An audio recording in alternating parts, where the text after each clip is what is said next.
And here to present the inaugural Distinguished Services Award, please welcome an icon of pop music and APRA's first ever Breakthrough Songwriter of the Year Award winner in 2002. Ladies and gentlemen, Sia.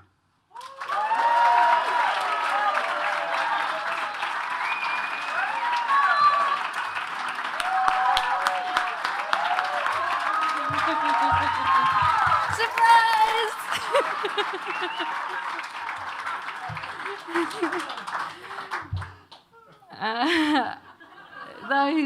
For those who don't know, I was partially reared by Colin, and I don't know, 77. I was born in 75.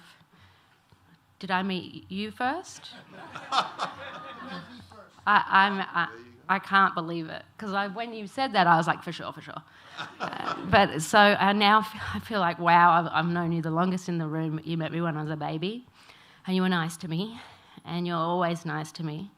And I remember once at a dinner party when I was about 11, you said, yeah, you were living in New York. You were like, yeah, you should come visit us or something. And I was like, really? And I had won a settlement from having a match struck, and it landed in my eye. And my mum had one of her friends who was a student lawyer sue the match company, and they got $3,000 and put it in my account. So I was like, I can afford it. And he was like, okay. And I went and lived with you for a month in New York when I was 12 years old. 6 weeks. He got a television for me so I could watch Dave Letterman every night, who I had grown up imagining as my dad. And I fell in love with Oscar, the server at the delicatessen around the bodega on the corner. And you let me dance in that big loft of yours, even though the people downstairs complained all the time, and I was dancing to La Isla Bonita constantly, just over and over again. Would have driven anyone mental, but you managed to make it right with them.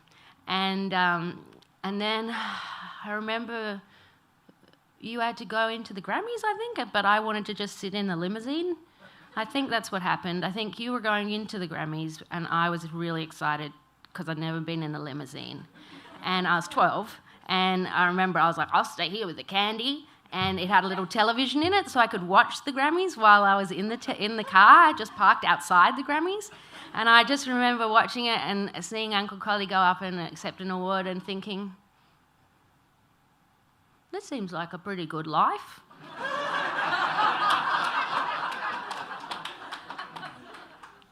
Yeah, I guess I'll do this.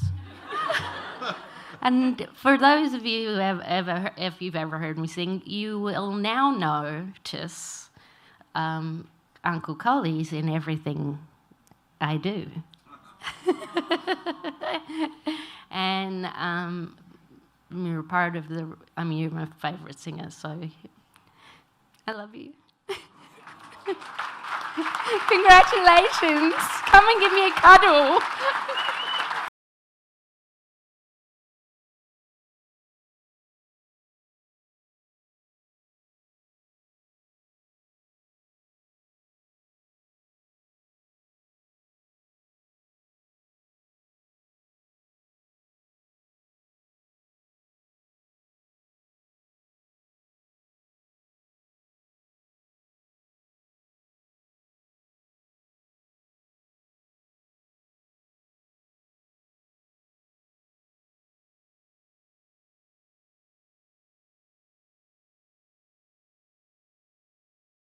Put something on top of your glasses.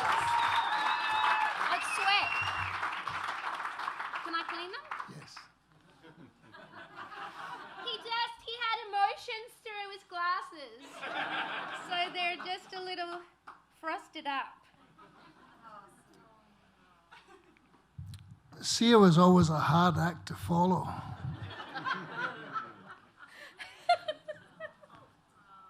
So that movie was so weird because the drummer invited us to his room. And the movie was about him having sex with his girlfriend. And we were invited to watch. And they were there as well. Yeah, we're watching it and they're going, oh, a nice move. I can't remember his name, but... And Sia, in her room, she would want to watch David Letterman, but her room was quite messy, and I had no parenting skills whatsoever. So I would say, listen, if you clean your room and have a shower, Such a soap dodger. I'll let you watch David Letterman, and we'll have Haagen-Dazs ice cream.